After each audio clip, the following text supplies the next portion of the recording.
breaking PDGA rules, taking cell phones away, and the wildest finish of a tournament yet. What's up, degenerates? It's the disc golf world. I'm Jefferson, and alongside me as always, the one with all the holes in his game, Swiss Cheese. Recapping everything you need to know from Idlewild. First, gotta thank all the Patreon and YouTube members for supporting the channel. Without you, this wouldn't be possible. Before we get into the tournament, we gotta talk about some news that has made the disc golf community quite loud. I haven't seen something bring so many disc golfers together. That being the announcement of no cell phones at New London for the 2024 World Championships. An email was sent out to those who purchased a ticket that stated everyone should keep their cell phones in the car. This of course needing to be done to allow DGN to run properly. I don't really want to go in depth on why this is bad. Rather, I'll just list a few reasons and you can use your imagination. What about all the people spectating that want to look at the score through PDGA Live? Not every card has someone with a scoreboard. How can you be okay with giving fans an inferior product at the most prestigious event, and then not being able to document this important moment? Yeah, that's not allowed either without your phone, because you can't use a camera. So don't even think for a second of sharing a picture of you having a good time at this event. How about just the fact of navigating through the course to find which player you want to see? Can't even do that anymore. Also, wasn't there a whole app made for this event? How the hell is anyone supposed to use that thing when their phone is supposed to be in their car? And screw all those vendors trying to accept any form of electronic payment, because who would use that in 2024? I didn't even get to those paranoid enough to think there will be a mass theft. Not sure how the enforcement of this will go, but I wish them luck. For me, I'll be swiping on Tinder anywhere on the course I please. I know earlier in the season they've used cell phone boosters to increase the coverage, and there definitely was a focus on that before the season. Only time will tell. And lucky for Swiss and I, we'll be there. In other news, Missy Gannon made this post after round 2. She states that for the first time in her career, she reported the wrong score to the card, which also happened to go unnoticed. So if you happen to see 2 extra strokes in her scorecard, that's because she ended up being penalized, which had some fans curious as the reason the issue even arose was due to the post coverage on Jomez. Some made the argument that would be using video evidence, which is against the PDGA rules. Mr. Crunchy said that Missy responded to him, stating she took the strokes in order to avoid any backlash online. I mean, people are still out there calling Holland Hanley a cheater. She was said to have the option on how to handle it, and went with calling herself on the violation. Missy went on the record to say, "Unfortunate mistake on my part in the first place. It was the right thing to do regardless." Hey, would you look at that? Another week and Double G is still out here hitting spotters with rollers. I'm not ready to complain about this issue as a whole yet. However, pointing out for the time I do, so here's the evidence. Ricky Wysocki gave a quick injury update on Instagram before the final day. I got some amazing news. I have went to the chiropractor and they took some x-rays and determined it's a popped out rib. So I've been playing through a popped out rib for a while. And he popped it back in and I got some immediate relief. I'm so pumped. Ready for it to go away fully for sure, but I still have some inflammation I'm fighting, but the root cause of the problem is solved and we are on to the healing process. Let's go. Feel amazing. Wasn't enough to push for the lead, but enough to push the buttons of everyone who disapproves of Ricky's alternative medicine choices. Guys, you're just forgetting the Fern massage that cures all. And on that note, Swiss, hit the people with the FPO recap. Beth at 69. I just told myself, you just got to will this one in there. Whatever you have, just will it in there. This man is unbelievable. This is what athletes live for. This is the moment. The FPO action was an up and down affair, even sloppy at times as the difficult wooded Idlewild course showed its teeth throughout the 3-day event. With over half of the current top 25, including the defending champion Valerie Ford, also not in attendance, along with favorites Missy Gannon and Holland Hanley never truly being a factor, was able to showcase some other names in the FPO. Sure, you still had a current top 3 talent win comfortably, though not in her traditional manner, while also having 8 of the top 10 placeholders tie or had their best finish on the season, some even their career. Also, Macy Valadiaz cashing in her first tournament return from maternity leave was a storyline most didn't see coming, and then there was what happened to Missy. Day 1 saw Emily Weatherman coming off a costly bogey on 13, but was still able to capture the lead after finishing with 4 birdies on the final 5 holes, including 16, the most difficult hole on the day that only saw 5 birdies. Weatherman's 4-under was a stroke ahead of Morgan Linds, who reached her first DGPT lead card of her career, and 2 over veterans Owen Scoggins, Rebecca Cox, and Deanne Carey.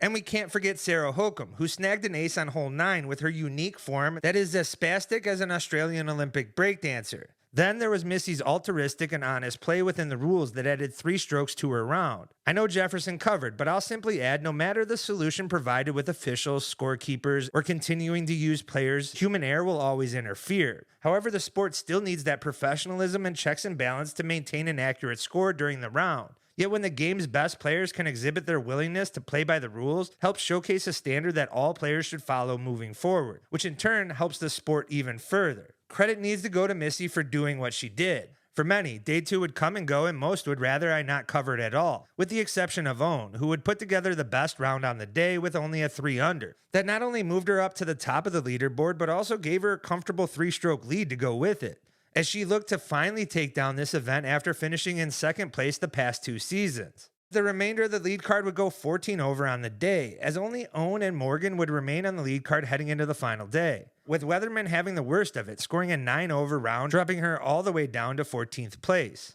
Emily looked strong at the start of the day with back-to-back birdies, the first after a C2 make. From there, the round spiraled with OB, errant intended lines, and at times costly C1 missed putts that only compounded her scorecard.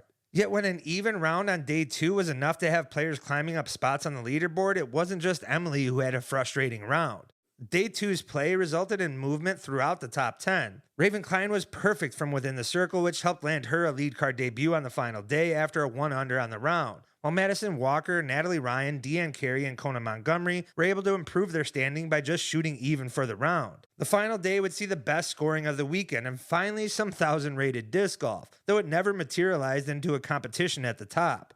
It certainly didn't hurt Owen, who carved her lines early, going 6-under through the front 9, putting her well on pace for the course record and another DGPT win on the season, though she would only get the latter. Even with Ryan charging and the DGN commentators doing their best to make this as close of a battle as possible, was still not enough for Owen to release off the gas and cruise to a 4-stroke victory. Funny enough, the game's best putter won this event off the tee, led in both C1 and C2 in regulation over the tournament, while also finishing over 7 strokes better than the next competitor in strokes gained tee to green, while also having the fewest OBs over the 3 days. Her performance in the second victory on the season will have some considering Scoggins for a world championship run, as she is far better in the woods than most want to credit. Yet Owen seems to build on her performances on courses throughout the years, and with her never playing an event on either of these world's courses, fans just might want to temper those considerations. However, her putt over 5 days and her seemingly never tiring still should have her up there in contention. Though Ryan's efforts were never truly enough to push for the victory, did net a new course record at 7-under on the day and a 2nd place finish for the tournament. The result has now landed Ryan on the podium in 3 of her last 4 events, including back-to-back 2nd places in the last 2 events played, while Holcomb's 5-under day had her move up 10 places onto her first podium of the season with a 3rd place finish.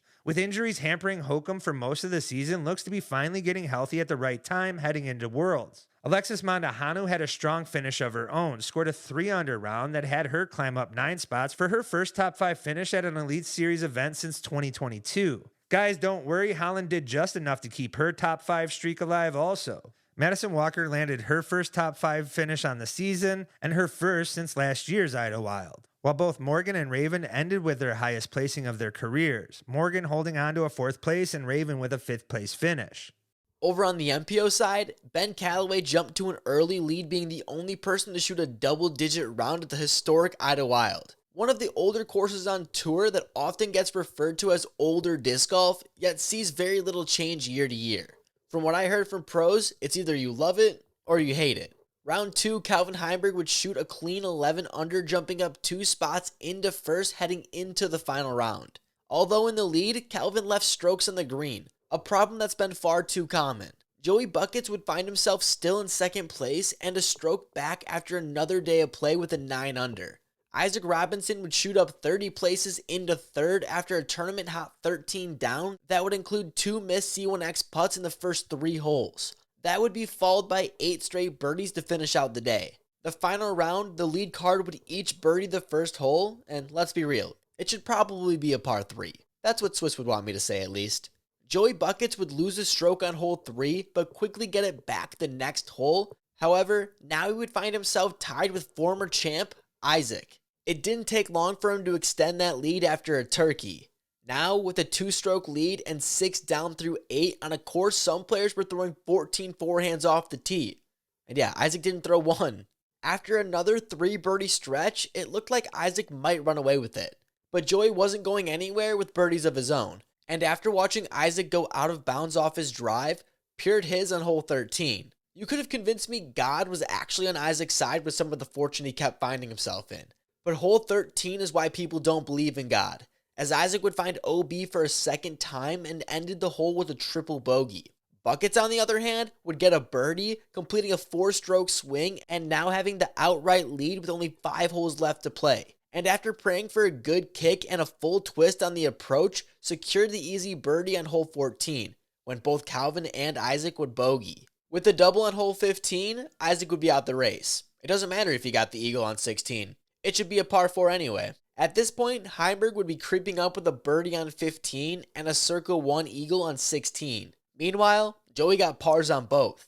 Calvin would put his drive 45 out for birdie on hole 17, putting all the pressure on Joey. Unfazed, he would throw his drive harder and land inside the circle to the right of the island. Buried the putt for birdie, extending his lead after Heimberg would miss the circle 2 look. With the gas pedal to the floor, Joey would end his tournament with a near throw-in for eagle on the 18th to take down his first event of the Pro Tour. Before this season, Joey Buckets had less than 10 DGPT events to his name, and this year he has 3 top 5s, add 2 more top 10s, oh yeah, and a win now. The cast of cuties are growing up before our very eyes.